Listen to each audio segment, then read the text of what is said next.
നഫീസത്തുൽ മിസ്രിയ റളിയല്ലാഹു അൻഹ. ഹിജ്റ വർഷം 145 റബീഉൽ അവ്വൽ 11 മക്കയിലാണ് സയ്യിദ നഫീസ ജനിച്ചത്.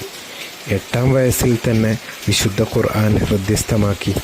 പിന്നീട് മാതാപിതാക്കളോടൊപ്പം മദീനയിലേക്ക് പോയി. മദീനയിലെ പള്ളിയിൽ പോകുകയും അവിടുത്തെയുള്ള പണ്ഡിതന്മാരിൽ നിന്നും വിജ്ഞാനം നുകരുകയും ചെയ്തു. വിവാഹപ്രായത്തിനു മുമ്പ് തന്നെ നഫീസത്തുൽ ഇൽമ് എന്ന വിശേഷണത്തിന് അർഹയായി. 30-ലധികം ഹജ്ജ് നിർവഹിച്ചിരുന്നു. അവയിലധികവും കാൽനടയായിട്ടായിരുന്നു നിർവഹിച്ചത്. കാസിം എന്നൊരു സഹോദരനുണ്ട്. മതബോധവും വിരക്തിയുമുള്ള വ്യക്തിയായിരുന്നു അദ്ദേഹം. ജാഫർ സാദിഖ് റളിയല്ലാഹു അൻഹുവിൻ്റെ പുത്രനായ ഇസ്ഹാഖ് അൽ മുഅ്തമിൻ ആയിരുന്നു മഹദിയെ വിവാഹം കഴിച്ചത്. നഫീസ സയ്യിദയുടെ പിതാമഹനാണ് ഇമാം ഹസൻ. ഇമാം ഹുസൈൻ ഇസ്ഹാഖ് മുഅ്തമൻ്റെ പിതാമഹനുമാണ്. ഖാസിം, ഉമ്മു കുൽസൂം എന്നീ 2 മക്കളാണ് അവർക്കുണ്ടായിരുന്നത്. ഹറമിൽ ദീർഘനേരം മഹദി കഴിച്ചു കൂട്ടിയിരുന്നു. പരലോകം മുഖ്യ ലക്ഷ്യമായി കണ്ടിരുന്നു. വീട്ടിൽ സ്വന്തമായി ഖബർ കുഴിച്ച് അതിലിറങ്ങി ദീർഘനേരം നമസ്കരിക്കാറുണ്ടായിരുന്നു. ഖുർആനുമായി ഉറ്റ ചങ്ങാതം സ്ഥാപിച്ചിരുന്നു. സഹോദരപുത്രി സൈനബ് മഹദിയുടെ സേവനത്തിനായി ഒഴിഞ്ഞിരുന്നു. സയ്യിദ നഫീസയെക്കുറിച്ച് സൈനബ് വിവരിക്കുന്നു. എൻ്റെ പിതൃപുത്രി സയ്യിദ നഫീസക്കായി 40 വർഷം ഞാൻ സേവനം ചെയ്തു. രാത്രി ഉറങ്ങുന്നത് അപൂർവമായിട്ടേ ഞാൻ കണ്ടിട്ടുള്ളൂ. 2 പെരുന്നാളിനും അയ്യാമു തശ്രീക്കിനും മാത്രമാണ് നോമ്പ് ഉപേക്ഷിച്ചിരുന്നത്. ഖുർആൻ മനഃപ്പാഠമാക്കുകയും വ്യാഖ്യാനിക്കുകയും ചെയ്തിരുന്നു. ഖുർആൻ പാരായണം ചെയ്യുമ്പോൾ കരയുന്നത് കേൾക്കാമായിരുന്നു. ഈജിപ്തിൽ ഹിജ്റ വർഷം 193 റമളാൻ 26 നഫീസ ഈജിപ്തിൽ നിന്നും കൈറോയിലെത്തി. ജനങ്ങൾ തക്ബീർ ധ്വനികളാലും അഭിമാനത്തോടെയുമാണ് മഹദിയെ വരവേറ്റത്. വിജ്ഞാനമന്വേഷിച്ചു കൊണ്ടുള്ള ജനങ്ങളുടെ അധികരിച്ച വരവ് മഹദിയെ ആരാധനകളെ വരെ തടസ്സപ്പെടുത്തിയപ്പോൾ സയ്യിദ നഫീസ ഇപ്രകാരം പ്രതികരിച്ചു: നിങ്ങളുടെ ഇടയിൽ താമസിക്കാൻ ഞാൻ തീരുമാനിച്ചിരിക്കുന്നു. അതോടൊപ്പം ഞാൻ ഒരു വലിയ യോഗ്യതയുമില്ലാത്ത സ്ത്രീയാണ്. ജനങ്ങളുടെ നിരന്തരമായ വരവ് എന്നെ ദിക്റുകളിൽ നിന്നും പ്രാർത്ഥനകളിൽ നിന്നും പരലോകത്തേക്കുള്ള വിഭവം കണ്ടെത്തുന്നതിൽ നിന്നും അകറ്റിയിരിക്കുന്നു. എൻ്റെ പിതാമഹനായ മുത്തനബിയുടെ അരികിലേക്കെത്താൻ ഞാൻ അതിയായി ആഗ്രഹിക്കുന്നു. മഹദിയുടെ ഈ പ്രഖ്യാപനം ജനങ്ങളിൽ പരിഭ്രാന്തി സൃഷ്ടിച്ചു. അവിടെ നിന്നും പുറത്തു പോകുന്നതിനെ അവർ വിസമ്മതിച്ചു. അവിടെ തന്നെ താമസിക്കാൻ വേണ്ടി ജനങ്ങൾ മഹദിയുടെ ഭർത്താവിൻ്റെ മധ്യസ്ഥത തേടി. മദീനയിലെ ഗവർണർ സിറി ഇബ്നു ഹക്കം ഇടപെടുകയും മഹദിക്ക് വലിയ വീട് സൗകര്യപ്പെടുത്തി കൊടുക്കുകയും ചെയ്തു. വിജ്ഞാനത്തിനും ഉപദേശങ്ങൾക്കുമായി ആഴ്ചയിൽ 2 ദിവസം ജനങ്ങൾക്കവിടെ സന്ദർശിക്കാമെന്ന നിബന്ധന വെച്ചു. മറ്റു ദിവസങ്ങളിൽ മഹദി ഇബാദത്തുകൾക്കായി മറ്റുമായി ഒഴിഞ്ഞിരുന്നു.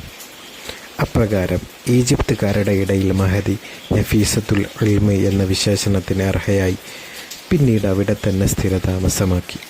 ഭരണാധികാരികളുടെ പരിഗണന ഭരണാധികാരിയുടെ സഹായി ഒരാളെ ശിക്ഷിക്കാനായി പിടികൂടി. മഹദിയുടെ വീട്ടിനരികിലേക്ക് കടന്നു പോകുമ്പോൾ സഹായത്തിനായി അയാൾ വിലപിച്ചു. അവനെ രക്ഷപ്പെടുത്താൻ വേണ്ടി അക്രമികളുടെ ദൃഷ്ടികളെ തൊട്ട് അള്ളാഹു താങ്കളെ തടയട്ടെ എന്ന് മഹദി പറഞ്ഞു. സഹായി അവനെയും കൊണ്ട് ഭരണാധികാരിയുടെ അരികിലെത്തിയപ്പോൾ മഹദിയുടെ പ്രാർത്ഥനയെക്കുറിച്ച് വിവരിച്ചു. ഉടൻ ഭരണാധികാരി അള്ളാഹുവിൻ്റെ അടുത്ത് എൻ്റെ അക്രമം രേഖപ്പെട്ടോ എന്ന് പറഞ്ഞുകൊണ്ട് പശ്ചാത്തപിച്ചു. അദ്ദേഹത്തെ വെറുതെ വിടുകയും തൻ്റെ ധനത്തിൽ നിന്നൊരു വിഹിതം ദരിദ്രർക്കും അഗതികൾക്കുമായി വിതരണം ചെയ്യുകയും ചെയ്തു. വിപ്ലവത്തിൻ്റെ നേതാവ് ചരിത്രകാരനായ അഹമ്മദ് ബിൻ യൂസുഫ് ഖിർമാനി രേഖപ്പെടുത്തുന്നു: ഇബ്നു തുലൂൻ്റെ അതിക്രമങ്ങൾക്കെതിരെ ജനം സയ്യിദ നഫീസയുടെ സഹായം തേടിയപ്പോൾ ജനകീയ വിപ്ലവത്തിന് മഹദി നേതൃത്വം നൽകി. ഒരു കത്ത് തയ്യാറാക്കി അദ്ദേഹം സഞ്ചരിക്കുന്ന ഭാഗത്തേക്ക് പുറപ്പെട്ടു. മഹദിയെ കണ്ടപ്പോൾ അദ്ദേഹം കുതിരപ്പുറത്ത് നിന്നിറങ്ങി തൻ്റെ കയ്യിലുള്ള എഴുത്ത് ഭരണാധികാരിക്ക് നൽകി. അതിൽ ഇപ്രകാരം എഴുതിയിരുന്നു: നിങ്ങൾ ഉടമപ്പെടുത്തി, നിങ്ങൾ അടിമകളാക്കി, നിങ്ങൾ കഴിവുള്ളവരായി പീഡിപ്പിക്കുകയും ചെയ്തു, അധർമ്മം പ്രവർത്തിക്കുകയും ചെയ്യുന്നു.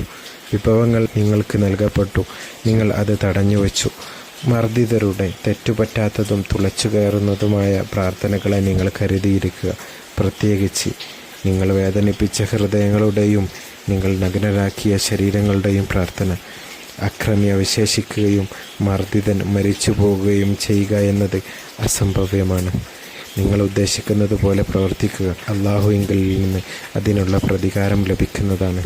അന്ന് അക്രമി തങ്ങൾക്ക് ഏത് പര്യവസാനമാണ് ലഭിക്കുക എന്ന് തിരിച്ചറിയും. ഇതിനുശേഷം ഭരണാധികാരിയുടെ ഭരണം പൂർണ്ണമായും നീതിയിൽ അധിഷ്ഠിതമായിരുന്നു എന്ന് കറമാനി രേഖപ്പെടുത്തുന്നു. ഇമാം ഷാഫിയുടെ വസിയത്ത്. ഇമാം ഷാഫി ഈജിപ്തിലേക്ക് വന്നപ്പോൾ സയ്യിദ നഫീസയുമായി ദൃഢബന്ധം സ്ഥാപിച്ചു. മസ്ജിദ് ഫുസ്തോത്തിൽ ദർസ് ക്ലാസ് സ്ഥാപിക്കാൻ പോകുന്നതിനിടെ മഹദിയെ സ്ഥിരമായി അദ്ദേഹം സന്ദർശിക്കാറുണ്ടായിരുന്നു. റമദാനിൽ അവരുടെ പള്ളിയിൽ അദ്ദേഹം തറാവീഹ് നമസ്കാരത്തിന് നേതൃത്വം നൽകിയിരുന്നു. മഹദിയെ സന്ദർശിക്കുമ്പോഴെല്ലാം പ്രാർത്ഥനയ്ക്കായി അദ്ദേഹം വസിയത്ത് ചെയ്യുമായിരുന്നു. ഇമാം ഷാഫി തൻ്റെ മയ്യിത്ത് നമസ്കാരം മഹദിയെ കൊണ്ട് നിർവഹിപ്പിക്കാൻ വസിയത്ത് ചെയ്തു. ഹിജ്റ 204 അദ്ദേഹം മരണപ്പെട്ടപ്പോൾ വസിയത്ത് പ്രയോഗവൽക്കരിക്കാൻ വേണ്ടി ജനാസ മഹദിയുടെ വീട്ടിൽ കൊണ്ടുപോകുകയുണ്ടായി. ഹിജ്റ 208 റജബ് മാസത്തിൽ രോഗം മൂർച്ഛിച്ചതിനെ തുടർന്ന് സയ്യിദ നഫീസ ബീവിയെ ആശുപത്രിയിൽ പ്രവേശിപ്പിച്ചു. ഡോക്ടർ മഹദിയോട് നോമ്പ് മുറിക്കാനായി ആവശ്യപ്പെട്ടപ്പോൾ ഇപ്രകാരം പ്രതികരിച്ചു: 30 വർഷമായി നോമ്പുകാരിയായി അള്ളാഹുവിനെ കണ്ടുമുട്ടാൻ ഞാൻ പ്രാർത്ഥിച്ചുകൊണ്ടിരിക്കുകയാണ്. എന്നിട്ട് ഇപ്പോൾ നോമ്പ് മുറിക്കാൻ ആവശ്യപ്പെടുകയോ? അതൊരിക്കലും സംഭവിക്കുകയില്ല.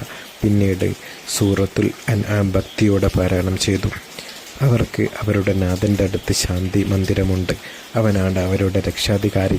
അവർ പ്രവർത്തിച്ചതിനുള്ള പ്രതിഫലമാണത് എന്ന ഭാഗമെത്തിയപ്പോൾ മഹദി ബോധരഹിതയായി വീണു.